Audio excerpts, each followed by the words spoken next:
Let's play a little game. Think about a time in your life when you did something that you did not think you could do. Let's go back to that moment. Maybe it was skydiving, maybe it was taking a polar plunge, maybe it was getting up in front of a room and public speaking, or maybe it was something a lot smaller than that. Think about how you felt before. Were you scared? What did the room look like before you did that? What did the environment like? What was your mind telling you? Why were you holding yourself back? Why did you not want to do it? And then, after it was over, what was the experience like? Was it fun? Was it thrilling? Would you ever do it again? Did you maybe wonder, why didn't I try this a lot earlier? This week's parasha is that feeling on all levels. Moses repeatedly talks to God, telling him, I can't do this. I have a speech impediment. No one's going to listen to me.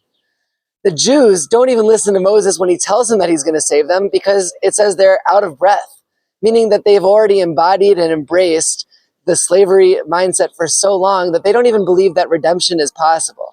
And Pharaoh repeatedly does not let the Jews go, even when he knows and is watching his empire become destroyed, because he's got so much pride.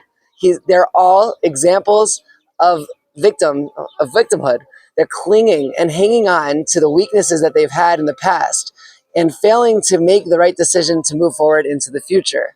Moses, most of all, who has this speech impediment, eventually not only loses Aaron as his spokesperson, but he's able to speak for himself, but he grows into becoming the greatest leader maybe of all time.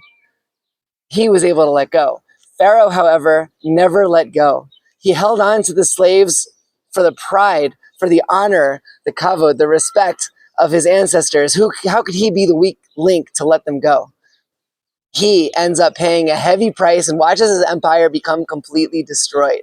He never changes. He never takes that leap that we all have in order to do something different than what was done in the past.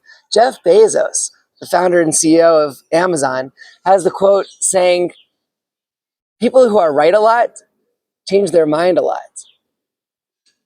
They're wrong, and they accept when they're wrong, and in order to become right, they pivot and they do something different next time. Moses was able to pivot by changing his ability, by opening up his bravery to start public speaking.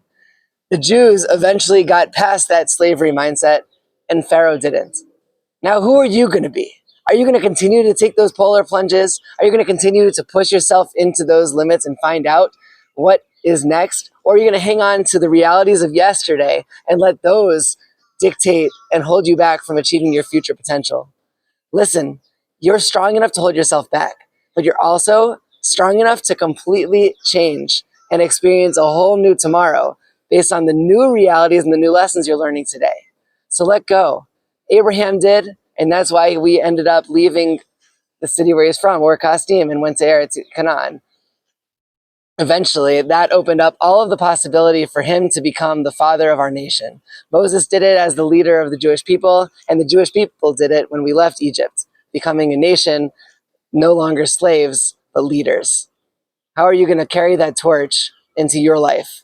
Let go and grow, and don't hold yourself back, but instead experience the possibility by changing, pivoting, and growing into the future. Shabbat Shalom.